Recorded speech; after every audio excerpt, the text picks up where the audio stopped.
नमस्कार,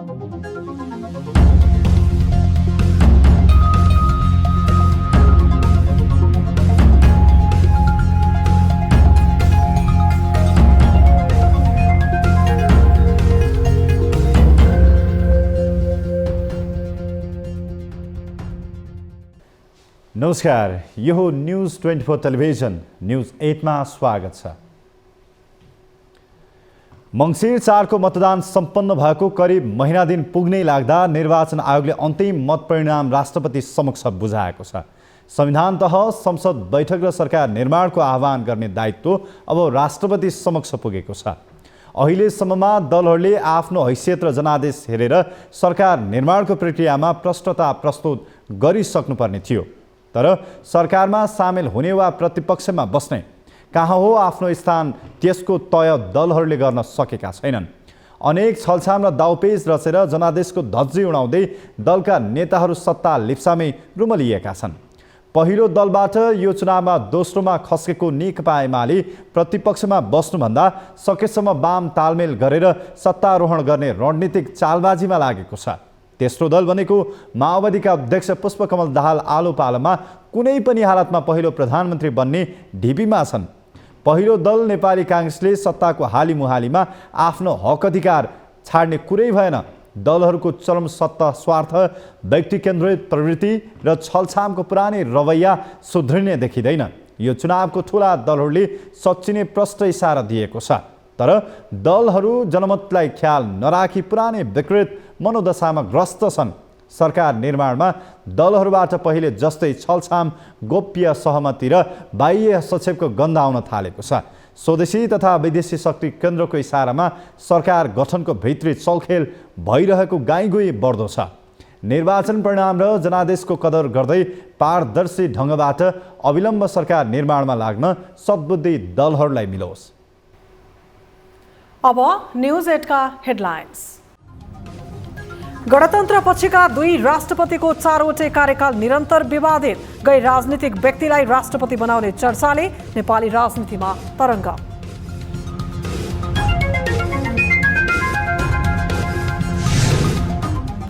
मङ्सिर 4 को मत परिणाम प्रतिवेदन राष्ट्रपति भण्डारीलाई बुझाइयो। संघीय संसदको अधिवेशन पुसको मध्यतिर बोलाउने तयारी। 30 दिनभित्र नयाँ सरकार बनाउनै पर्ने बाध्यता।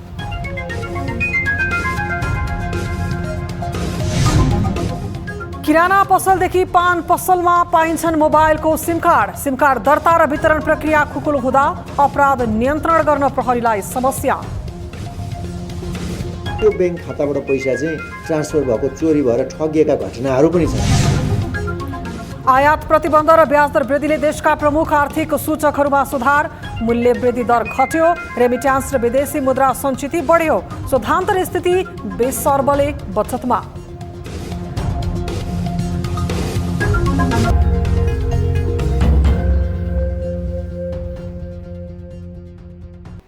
हामी निरन्तर न्यूजमा छौं। निर्वाचन आयोगले प्रतिनिधि सभामा निर्वाचित सदस्यहरूको विवरण राष्ट्रपति विद्यादेवी भण्डारी समक्ष पेश गरेको छ।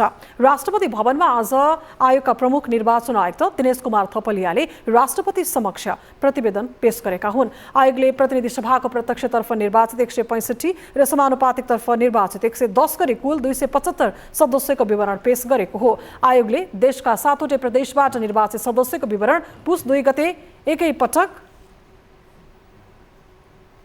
एउटै समयमा प्रदेश प्रमुख समक्ष पेश गर्दैछ। निर्वाचन आयोगले राष्ट्रपति विद्यादेवी भण्डारी समक्ष प्रतिवेदन बुझाएसँगै नयाँ सरकार गठनको प्रक्रिया सुरु भएको छ। राष्ट्रपतिले प्रतिवेदन बुझेपछि प्रतिनिधि सभा सदस्य र प्रदेश सभा सदस्यमा निर्वाचित उम्मेदवारको नामावली नेपाली राजपत्रमा प्रकाशित हुनेछ।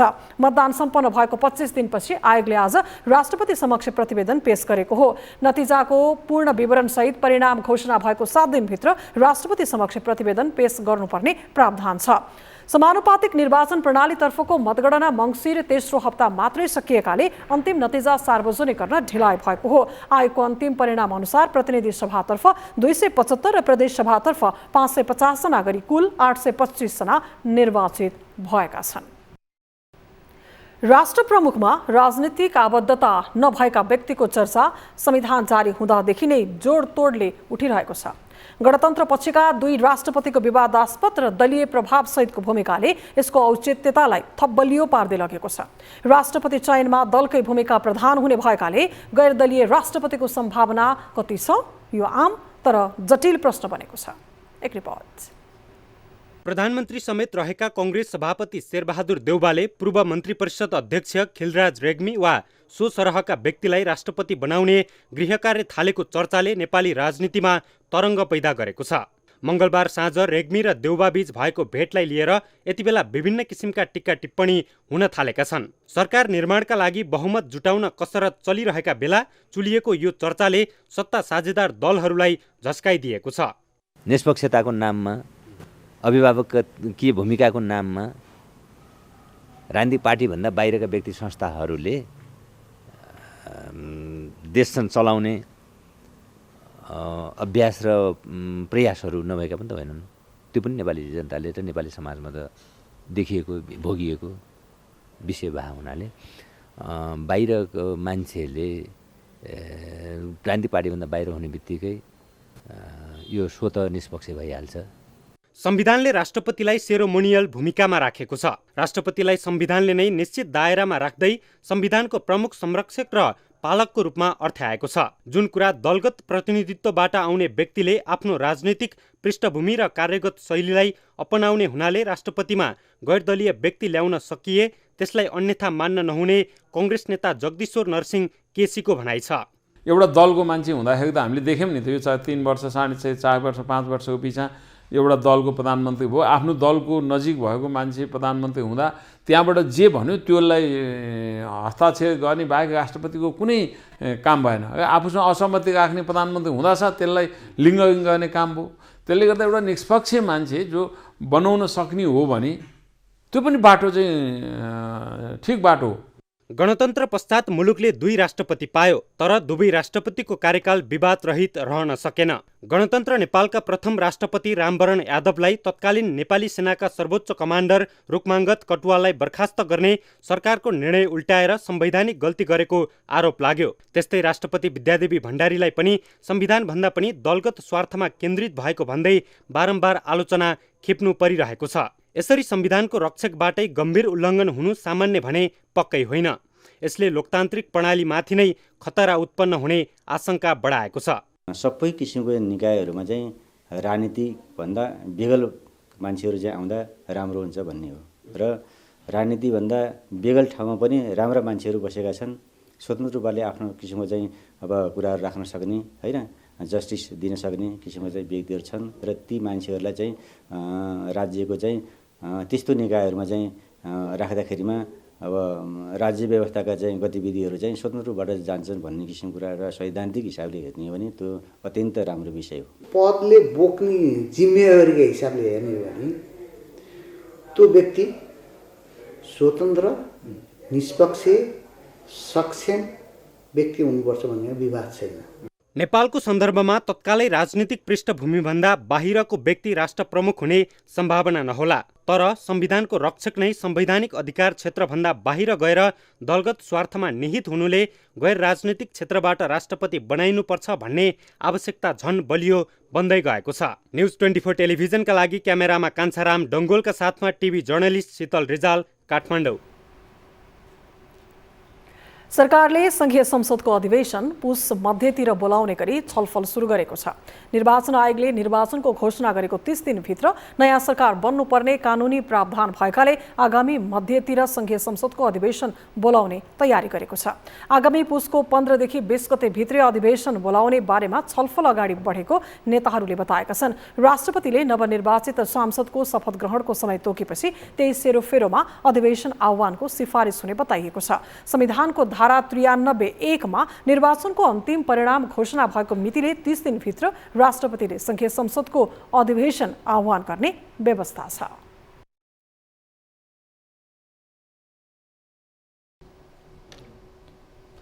हामी निरन्तर न्युजमा छौं। सरकारले जारी गरेको फौजदारी कार्यविधि संशोधन अध्यादेशमा नेकपा माओवादी केन्द्रले अहिलेसम्म ठोस प्रतिक्रिया दिएको छैन। माओवादीको द्वन्द्वकालीन मुद्दा व्यवस्थापनमा परोक्ष फाइदा हुने भएकाले पनि अध्यादेशको पक्ष विपक्षमा बहस सर्किरहँदा माओवादी प्रतिक्रियाविहीन छ। खास गरी नयाँ सरकार निर्माणका लागि टिकापुर घटनाका दोषी ठहर भई जेल जीवन बिताइरहेका रेशम चौधरीलाई रिहा गर्ने प्रपञ्चले अध्यादेश अघि सारिए पनि जनमत पार्टी, माओवादी केन्द्र, विप्लव नेकपाका नेता कार्यकर्ताको द्वन्द्वकालीन मुद्दा किनारा लगाउन सहज बन्नेछ। एक रिपोर्ट। सरकारले ल्याएको फौजदारी कार्यविधि संशोधन अध्यादेश राष्ट्रपति कार्यालयमा विचाराधीन अवस्थामा छ। उक्त अध्यादेशको अन्तर्यमा विविध कोणबाट विश्लेषण भइरहेका छन्। सरकार र प्रतिपक्ष तथा कानूनका जानकारहरूले अध्यादेशको आवश्यकता र औचित्यलाई लिएर तर्क वितर्क गरिरहेका छन्। तर सरकारमै समावेश माओवादी केन्द्र भने अध्यादेशबारे प्रतिक्रियाविहीन छ। माओवादी केन्द्रको स्वीकृति बिना सरकारले अध्यादेश ल्याएको भने होइन। सरकार गठनका लागि कम्फर्टेबल बहुमत पुर्याउन रेशम चौधरी र सीके राउतलाई सरकारमा समावेश गर्ने गठबन्धनको प्रयास अन्तर्गत नै विधेयक अघि सारिएको हो। सरकारले ल्याएको अध्यादेशप्रति पार्टीको समर्थन रहेको माओवादी केन्द्रका महासचिव देव गुरुङ बताउँछन्।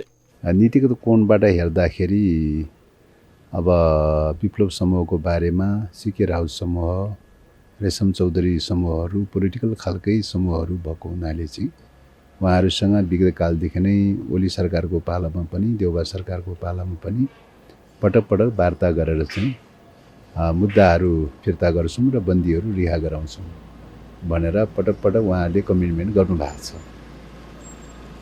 अब उहाँले गरेको कमिटमेन्टलाई हामीले ठिकै हो भनेर हामीले समर्थन गरेका छौँ। संशोधित विधेयकले नेपाल सरकारसँग विभिन्न समयमा सम्झौता भएका राजनीतिक मुद्दालाई किनारा लगाउन सहजता प्रदान गर्ने भएकाले राष्ट्रपतिले स्वीकृत गरेको अवस्थामा यसको लाभ रेशम चौधरी, सीके राउतदेखि माओवादी द्वन्द्वकालीन मुद्दाका आरोपी तथा मोहम्मद अफ्ताब आलमलाई समेत मिल्ने आशंका व्याप्त छ। 10 वर्षे सशस्त्र सङ्घर्षको पृष्ठभूमिबाट उदाएको माओवादी नेता कार्यकर्ता विरुद्धमा विगतका कयौं मुद्दा अहिलेसम्म पनि किनारा लाग्न सकेका छैनन्। तर वर्तमान अध्यादेशको आडमा आपराधिक पृष्ठभूमिका मुद्दाहरूलाई पनि राजनीतिक लेप लगाएर निष्क्रिय बनाउने आशंका उत्तिकै छ। माओवादीको विरुद्धमा 6000-8000 मुद्दा त छन् नि। उनीहरूको मानसिकता त आपराधिकै मानसिकता हो नि। अब त्यो भित्र मात्रै नभएर माओवादीका कयौं मुद्दा चलिरहेका सर्वोच्चमा सस्पेन्ड भएर नचलेकाहरूलाई चाहिँ यो चाहिँ अध्यादेश आयो भने त उनीहरूका मान्छे कयौं पनि छुट्न सक्ने अवस्था छ नि। हुन त सत्ताकै वरिपरि रमाउने गरेको माओवादी आफैले द्वन्द्वकालीन मुद्दा किनारा लगाउनेतर्फ अहिलेसम्म केन्द्रित भएको देखिँदैन। बरु राजनीतिक विचार सिद्धान्तलाई समेत लत्याउँदै विपरीत सिद्धान्तका राजनीतिक दलहरूसँग गणितीय जोडघटाउ गर्दै माओवादी केन्द्र सत्ता र शक्तिमा रमाइरहने गरेको छ। शान्ति प्रक्रियालाई टुङ्गोमा पुर्याउने भन्दा पनि सरकार निर्माणका लागि बहुमत जुटाउन स्वयं माओवादी अध्यक्ष पुष्पकमल दाहालले कुनै पनि कसर बाँकी राखेका छैनन्। न्युज 24 टेलिभिजनका लागि क्यामेरामा कान्छा डङ्गोलका साथमा टिभी जर्नलिस्ट सुजन चालिसे, काठमाडौँ। काङ्ग्रेस नेता रामचन्द्र पौडेल जीवनको उत्तरार्धमा भए पनि कार्यकारी पदमा पुग्न लालायत छन्। कार्यकारी पदमा पुग्न पौडेलले अनेकन प्रयासहरू गरे, तर उनको सबै प्रयासहरू अहिलेसम्म सफल हुन सकेको छैन। 17 पटक प्रधानमन्त्री र 1 पटक पार्टी सभापतिमा पराजित पौडेलले कार्यकारीको हुटुटी बढ्दो क्रममै छ। काङ्ग्रेसभित्र प्रधानमन्त्रीका दावेदारको सङ्ख्यामा बढोत्तरीसँगै पौडेल पनि कार्यकारी बन्ने दौडमा छन्। एक रिपोर्ट। वाम लोकतान्त्रिक गठबन्धन हुँदैन थियो भने पौडेललाई संसदीय चुनाव कति फलिफाप हुन्थ्यो त्यो अर्को विषय हो। तर गठबन्धनको बलमा पौडेल यसपटक प्रतिनिधि सभामा निर्वाचित भएका छन्। चुनाव जितेपछि उनी उत्साहित जति छन् उति नै हतोत्साहित पनि छन्। महामन्त्री गगन थापादेखि सभापति शेरबहादुर देउबासम्म प्रधानमन्त्रीका लागि तयारीमा जुटे पनि उनी हिम्मतका साथ कार्यकारीको दौडमा हेलिएका छन्। अझै चुनाव अघि नै गठबन्धन घटक दल नेकपा माओवादी केन्द्रका अध्यक्ष पुष्पकमल दाहालले उनलाई जिताएर पठाए प्रधानमन्त्री बन्ने सम्भावना बलियो रहेको भन्दै जनतासँग जिताउन अपिल नै गरेका थिए। रामचन्द्रजीको एउटा इच्छा मलाई हामी सबैलाई थाहा छ। एकचोटि यो देशको कार्यकारीको ठाउँमा पुग्ने इच्छा छ। त्यसकारण तपाईँहरूले ढुक्कसँग उहाँलाई अत्यधिक मतले जिताउनु भयो भने त्यो सम्भावना बढ्यो। दाहालले प्रधानमन्त्रीको स्वाभाविक दावेदार बताएपछि थप हौसिएका पौडेलले आफैलाई मतदान गरेपछि सुशासन कायम गर्न र देशलाई विकास समृद्धिको बाटोमा लैजान लागि पर्ने भन्दै प्रधानमन्त्री बन्ने आकांक्षा प्रकट गरेका थिए। देशको लागि म समर्पित मान्छे हो। देशको लागि मैले जीवनभरि सङ्घर्ष गरेको छु र अहिले मेरो जिल्लाको मात्रै होइन देशकै समस्या। पौडेल आफू चुनावमा पराजय बेहोरेको खण्डमा राष्ट्रपतिका आकांक्षी थिए, तर निर्वाचनमा विजयी भएपछि कार्यकारी पदमा पुग्ने भन्दै तयारीमा जुटेका छन्। प्रधानमन्त्री समेत रहेका कांग्रेस सभापति शेरबहादुर देउवालाई एकपटक आफूलाई कार्यकारी बन्न बाटो खुला गरिदिन पौडेलले आग्रह पनि गरिसकेका छन्। उनले कांग्रेसका अन्य नेताहरूलाई भेटेर यसका लागि पहल गर्दै आएका छन्। पौडेल यतिमै रोकिएका भने छैनन्। उनले सत्ता गठबन्धन दलका शीर्ष नेताहरूसँग पनि आफ्नो इच्छा राख्दै आएका छन्। तर पौडेल प्रधानमन्त्री बन्ने सम्भावना कम भएको जानकारहरू बताउँछन्। नेपाली कांग्रेसका नेता जगदीश्वर नरसिंह केसीले प्रधानमन्त्रीका लागि दलको संसदीय अङ्कगणितमा शेरबहादुर देउवा नै बलियो भए पनि कांग्रेसमा अरू पनि सक्षम उम्मेद्वार रहेको बताएका छन्। यसमा केसी थप्छन्, रामचन्द्र पौडेल पनि सक्षम उम्मेद्वारमा पर्छन्, तर यही हुन्छ भन्न सकिने अवस्था छैन। शेरबहादुर देउवा बाहेक अथवा टेस्टेड व्यक्तित्व बाहेक एकचोटि प्रधानमन्त्री भइसकेबाट अब जनताको आशा भरोसा केही पनि छैन। केही प्राप्त हुन्छ जनताको लागि भन्ने पनि छैन। नयाँ मान्छे आउन्, त्यो नयाँ मान्छेमा रामचन्द्र पौडेल पनि एउटा उपयुक्त पात्र हुन सक्छन् र जो देखिएका 5 जना पहिलोचोटि प्रधानमन्त्रीको लागि लाग्नु भएको छ उहाँहरू बहु नयाँ हुँदाखेरि एकचोटि आशा गर्ने ठाउँ गर्न सक्छ। सत्ताका लागि सुरु भएको राजनीतिक दाउपेचले देशलाई सही दिशामा नलग्ने त्रिभुवन विश्वविद्यालय राजनीति शास्त्र विभागका प्रमुख प्राध्यापक डाक्टर रामकृष्ण तिवारीको भनाइ छ। 5-6 वटा दलहरूको चित्त बुझाएर हैन सरकार चलाउने भनेको त्यो लिडरसिप लिने जो प्रधानमन्त्रीले मलाई लाग्छ धेरै सकस हुने अवस्था छ र त्यसैले लामो समय जाने र हाम्रो अहिलेको के अरे संविधान अनुसार त्यो संस्थागत गर्ने लोकतन्त्रको संस्थागत गर्ने किसिमको कुरा भन्दा पनि पावर सेयरिङको र यो लुछाचुडीकै विषयमा उनको समय अवधि सकिने किसिमको अवस्था अहिलेको अवस्था पनि यथावतै छ। निर्वाचन आयोगले अन्तिम मतपरिणाम राष्ट्रपतिलाई बुझाइसकेको छ। अब सरकार गठनको औपचारिक प्रक्रिया सुरु हुनेछ र सरकार गठन गर्न साना दल र स्वतन्त्र सांसदको तानातानका बीच हुने राजनीतिक सङ्घर्षले कस्तो रूप धारण गर्ला यो आम प्रश्न हो। तर पौडेलको कार्यकारी बन्ने हुटहुटीमाथि अब विकास हुने राजनीतिले नै निर्धारण गर्नेछ। न्युज 24 टेलिभिजनका लागि राजनीतिक ब्युरो। अब बन्ने सरकार कस्तो होला, कसले नेतृत्व गर्ला अनि कसरी गठन हुनेछ नयाँ सरकार, यो अहिले आम चासोको विषय हो। शीर्ष नेताहरू सत्ताको साँचो आफ्नो हातमा लिन अनेक प्रयास गरिरहेका छन्। यस प्रयासका बीच कुन दल कुन कित्तामा उभिएलान् भन्ने विषय समेत उच्च चासोमा छ। रसा कसीकै बीच विधिवत रूपमा कसरी गठन हुँदैछ त सरकार। एक रिपोर्ट। निर्वाचन आयोगले राष्ट्रपति विद्यादेवी भण्डारी समक्ष मङ्सिर 4 मा भएको निर्वाचनको परिणाम सहितको प्रतिवेदन बुझाएसँगै नयाँ सरकार गठनको बाटो खुलिसकेको छ। राज्य सत्ता आफ्नो हातमा पार्न शीर्ष नेताहरूले अनेक रणनीति अपनाइरहेको यो अवस्थामा विधिवत रूपमा कसरी गठन हुनेछ नयाँ सरकार गठन। नयाँ सरकार गठनको कानुनी प्रक्रिया। राष्ट्रपतिले प्रतिवेदन बुझिसकेपछि प्रतिनिधि सभा सदस्य र प्रदेश सभा सदस्यमा निर्वाचित उम्मेद्वारको नामावली नेपाल राजपत्रमा प्रकाशित हुन्छ। नेपालको संविधानको धारा 76 को उपधारा 1 अनुसार प्रतिनिधि सभामा बहुमत प्राप्त संसदीय दलका नेतालाई राष्ट्रपतिले प्रधानमन्त्री नियुक्त गर्ने व्यवस्था रहेको छ। एउटै दलको बहुमत नभएको अवस्थामा धारा 76 को उपधारा 2 अनुसार मन्त्री परिषद गठनको विकल्पमा जाने व्यवस्था छ। उपधारा 2 मा 2 वा 2 भन्दा बढी दलको समर्थनमा बहुमत प्राप्त गर्न सक्ने प्रतिनिधि सभाको सदस्यलाई राष्ट्रपतिले प्रधानमन्त्री नियुक्त गर्न पाउने व्यवस्था छ। मङ्सिर 4 को निर्वाचनले कुनै पनि दललाई स्पष्ट बहुमत नदिएको अवस्था छ। सोही कारण अहिले नयाँ सरकार गठनका लागि मूलत उपधारा 2 को व्यवस्था अनुसार दलहरूले कसरत जारी राखेको देखिन्छ। तर 2 वा 2 भन्दा बढी दलको समर्थनका आधारमा पनि सरकार गठन हुन नसकेमा चुनावको मत परिणाम सार्वजनिक भएको 30 दिनभित्र राष्ट्रपतिले प्रतिनिधि सभामा सबैभन्दा बढी सदस्य रहेको संसदीय दलका नेतालाई प्रधानमन्त्री नियुक्त गर्ने र त्यसरी नियुक्त हुने प्रधानमन्त्रीले 30 दिनभित्र प्रतिनिधि सभाबाट विश्वासको मत लिनुपर्ने संवैधानिक व्यवस्था छ। सांसद र दलहरूको अवस्था।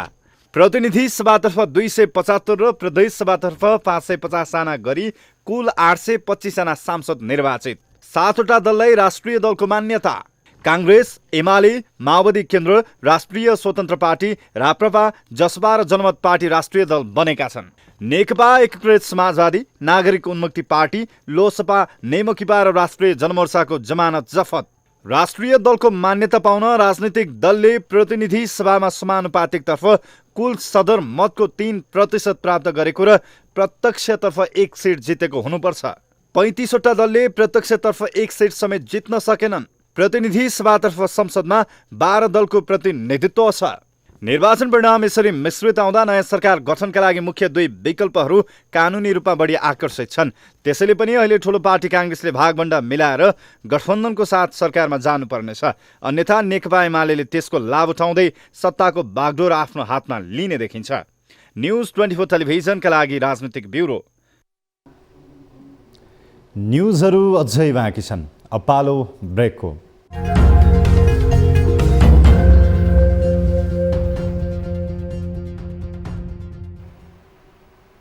हामी निरन्तर न्युजमा छौँ। कुनै समय मोबाइलको सिम कार्ड पाउन दूरसञ्चारका कार्यालयहरूमा घण्टौँ लाइन बस्नु पर्थ्यो। तर अहिले नागरिकताको प्रतिलिपि बुझाएर विवरण भरे किराना पसलदेखि पान पसलमै सिम कार्ड पाइन्छ। एउटै नागरिकताले जति पनि सिम कार्ड निकाल्न सकिन्छ। यसैले धेरैलाई सजिलो त भएको होला, तर सिम कार्ड दर्ता र वितरण खुकुलो तथा नियमन प्रभावकारी नहुँदा अपराध गर्नेलाई भने सहज भएको छ भने अपराध नियन्त्रण गर्न प्रहरीलाई भने समस्या। एक रिपोर्ट। मोबाइल सिम कार्डको दुरुपयोग ठगीदेखि जघन्य अपराधिक घटनासँग जोडिन थालेका छन्। अपहरण, धम्की, कल बाइपास जस्ता अपराधमा नक्कली नागरिकताबाट निकालिएका सिम कार्डको प्रयोग बढ्दो छ। प्रहरीमा दर्ता हुने मासिक 80 सम्म ठगी मध्ये आधा जसोमा अनधिकृत रूपमा निकालिएका सिम कार्ड जोडिने गरेका छन्। नागरिकता समेत चेक जाँच नगरी खुद्रा पसलबाट पनि सहजै वितरण हुने भएकाले कल बाइपास गर्नेहरूले त एउटै नागरिकताबाट सयौं सिम कार्ड निकाल्छन्।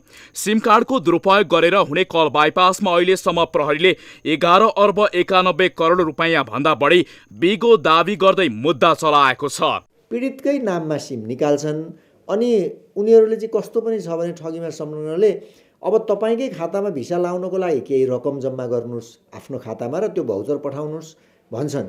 र त्यो भाउचरमा जब त्यो पठाउने बित्तिकै ब्याङ्क अकाउन्ट नम्बर पनि त्यही हुन्छ।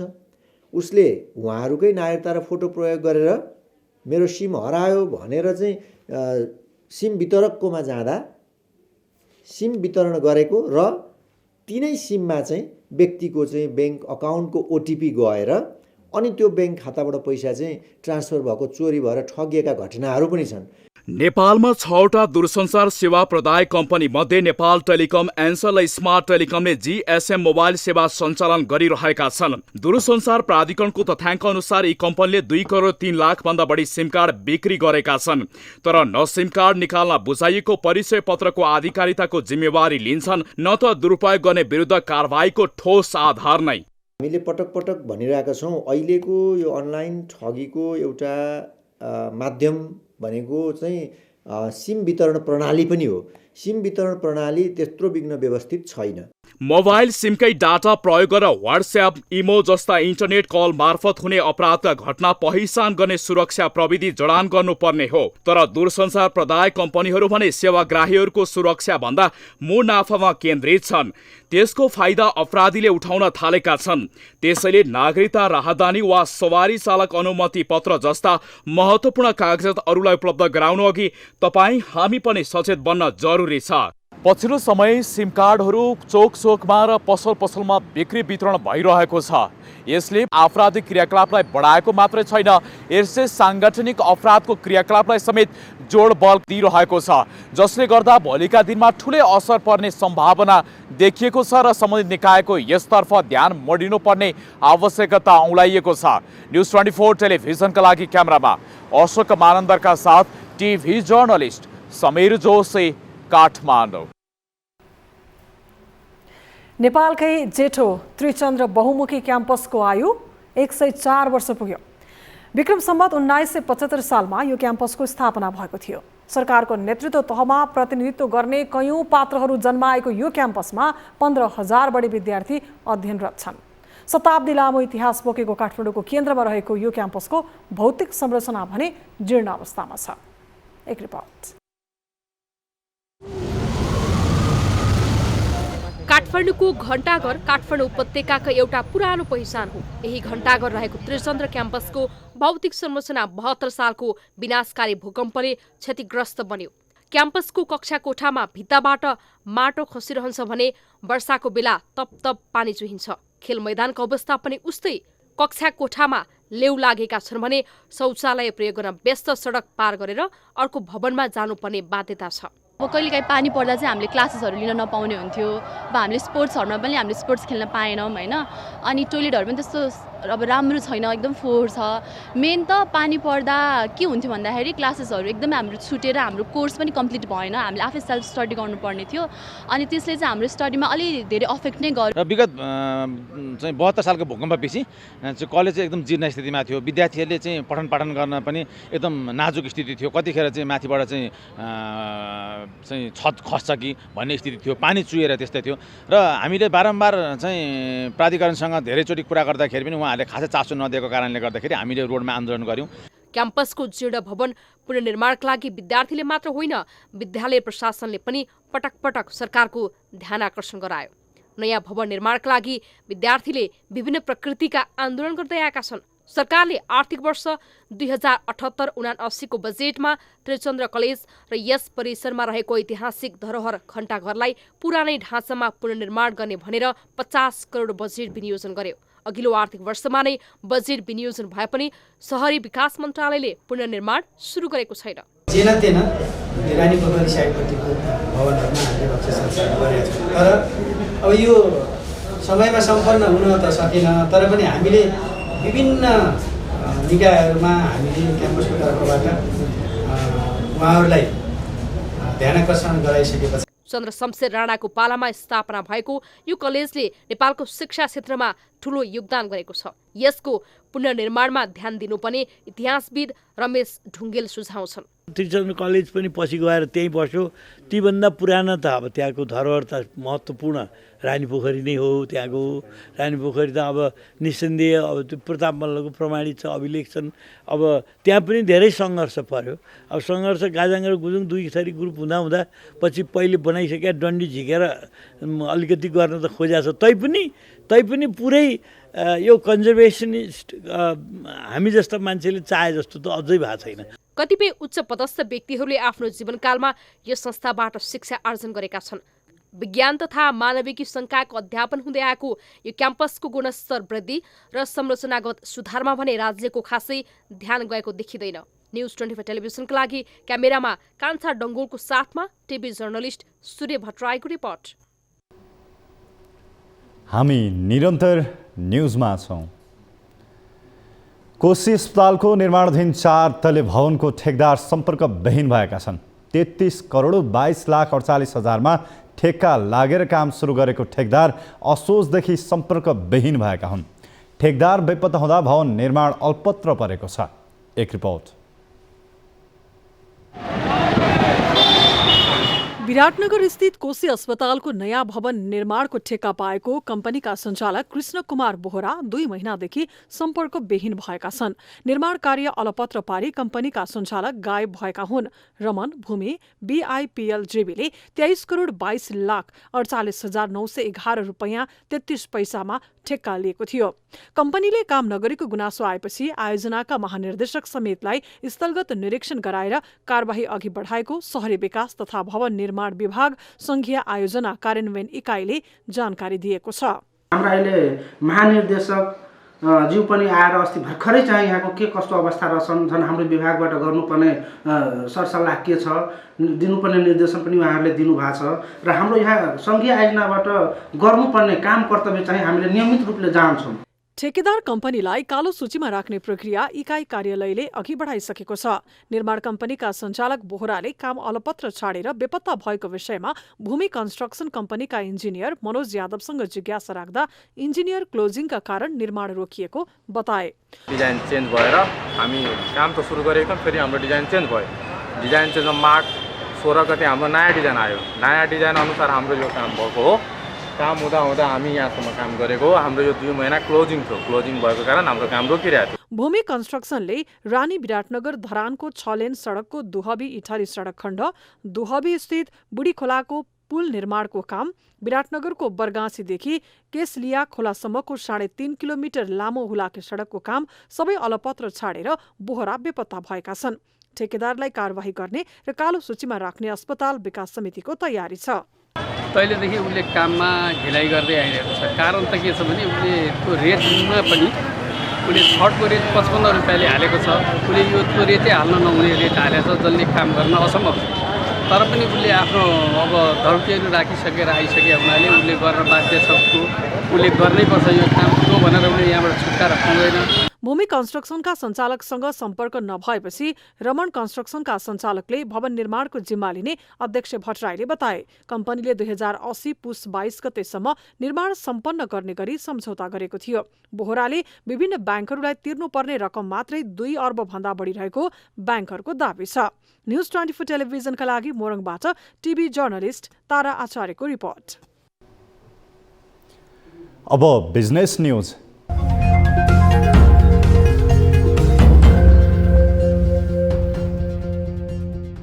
इलेक्ट्रोनिक्स र स्मार्टफोन ब्रान्ड सामसुङले पुल्चोक इन्जिनियरिङ क्याम्पसमा ग्लोबल सामाजिक उत्तरदायित्व कार्यक्रम अन्तर्गत सामसुङ इनोभेसन क्याम्पसको उद्घाटन गरेको छ। युवाहरूलाई artificial intelligence, big data, coding and programming र इन्टरनेट अफ थिङ्स जस्ता प्राविधिक सिपहरूमा तालिम दिनेछ। क्याम्पसको उद्घाटन शिक्षा मन्त्री देवेन्द्र पौडेलले गरेका छन्। क्याम्पसबाट दिने सिपले युवाको डिजिटल साक्षरता, सिकाउने क्षमता र रोजगारीमा सुधार आउने विश्वास कम्पनीले व्यक्त गरेको छ। वाणिज्य ब्याङ्कहरूको कर्जाको औसत ब्याज दर 12.5% भन्दा माथि पुगेको छ। राष्ट्र ब्याङ्कले सार्वजनिक गरेको कार्तिकसम्मको प्रतिवेदन अनुसार भारित औसत ब्याज दर 12.65% पुगेको छ। गएको वर्षको कार्तिकमा औसत ब्याज दर 9% थियो। गत वर्ष कार्तिकमा 6.82% रहेको आधार दर नै यस वर्ष कार्तिकमा 10.6% कायम भएको छ। गत वर्ष 5.8% रहेको भारित औसत ब्याज दर अहिले 8.32% पुगेको छ। देशका प्रमुख आर्थिक सूचकहरू सकारात्मक देखिएका छन्। नेपाल राष्ट्र बैंकले बिहिबार सार्वजनिक गरेको वर्तमान आर्थिक तथा वित्तीय स्थिति अनुसार मूल्य वृद्धि दरमा कमी आएको छ भने विदेशी मुद्रा सञ्चिति, शुद्धान्तर बचत र रेमिट्यान्समा वृद्धि भएको छ। असोजमा 8.5% पुगेको मूल्य वृद्धि दर कार्तिकमा घटेर 8.08% मा झरेको छ। ब्याज दर बढेपछि समग्र वस्तु तथा सेवाको माग घटेकाले मूल्य वृद्धिमा केही नियन्त्रण भएको राष्ट्र बैंकले जनाएको छ। यस्तै विलासी वस्तुको आयातमा सरकारले गरेको प्रतिबन्ध र रेमिट्यान्स बढेकाले शुद्धान्तर बचतमा थप सुधार भएको छ। लगातार 14 महिना घाटामा रहेको शुद्धान्तर स्थिति असोजमा 12 अर्ब 43 करोड रुपैयाँले बचत थियो भने कार्तिकमा 20 अर्ब 3 करोड रुपैयाँ बचत भएको छ। कार्तिकसम्म रेमिट्यान्स आम्दानी 3 खर्ब 78 अर्ब रुपैयाँ पुगेको छ। अमेरिकी डलरमा पनि रेमिट्यान्स 10.8% ले बढेर 2 अर्ब 93 करोड पुगेको छ। विदेशी मुद्रा सञ्चिति नेपाली रुपैयाँमा 12 खर्ब 46 अर्ब रुपैयाँ कायम छ। अमेरिकी डलरमा विदेशी मुद्रा सञ्चिति असोजमा भन्दा कार्तिकमा केही बढेको छ। असोजमा 9 अर्ब 48 करोड अमेरिकी डलर रहेको सञ्चिति कार्तिकमा बढेर 9 अर्ब 63 करोड डलर कायम भएको छ।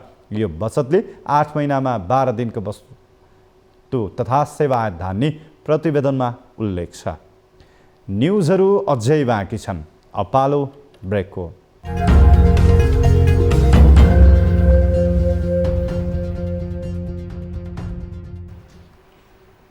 हामी निरन्तर न्युजमा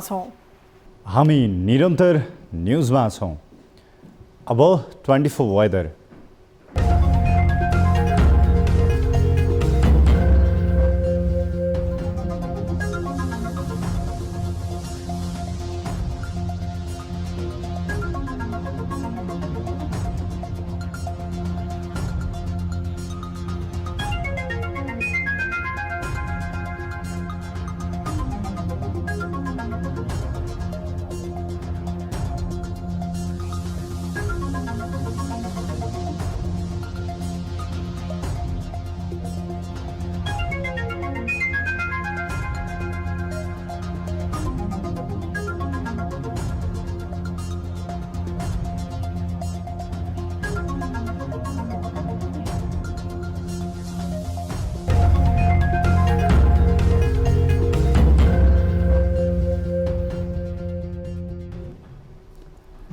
अब न्युज 8 को अन्त्यमा पुनः हेडलाइन्स। गणतन्त्रपछिका 2 राष्ट्रपतिको 3वटा कार्यकाल निरन्तर विवादित, गैर राजनीतिक व्यक्तिलाई राष्ट्रपति बनाउने चर्चाले नेपाली राजनीतिमा तरङ्ग।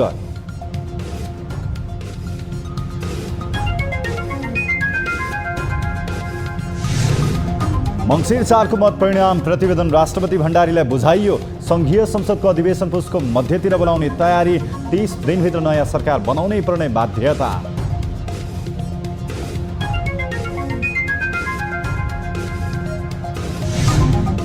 किराना पसलदेखि पान पसलमा पाइन्छन् मोबाइलको सिम कार्ड दर्ता र विवरण प्रक्रिया खुकुलो हुँदा अपराध नियन्त्रण गर्न प्रहरीलाई समस्या। त्यो ब्याङ्क खाताबाट पैसा चाहिँ ट्रान्सफर भएको चोरी भएर ठगिएका घटनाहरू पनि छन्। आयात प्रतिबन्ध र ब्याजदर वृद्धिले देशको प्रमुख आर्थिक सूचकहरूमा सुधार, मूल्य वृद्धि दर घट्यो, रेमिट्यान्स र विदेशी मुद्रा सञ्चित बढ्यो, शोधान्तर स्थिति 20 अर्बले बचतमा।